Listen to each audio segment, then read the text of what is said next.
આ ઘટનાની વિગતો મુજબ સારોલી વિસ્તારમાં નેચર વેલી હોમ્સની પાછળ આવેલી ક્રિષ્ના પાર્ક ઇન્ડસ્ટ્રીયલ એસ્ટેટમાં એક શ્રમિક પરિવાર વસવાટ કરે છે.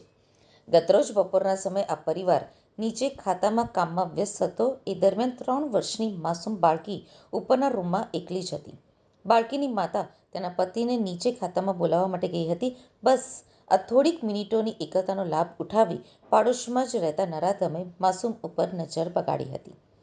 માસૂમ બાળકી જ્યારે બાથરૂમ કરવા માટે ગઈ ત્યારે ત્યાં જ રહેતા બિહારના વતની મોજબ્બીર મોહમ્મદ હસામુદ્દીન નામના યુવકે તક જોઈ અગાશી ઉપર ચડી ગયો હતો.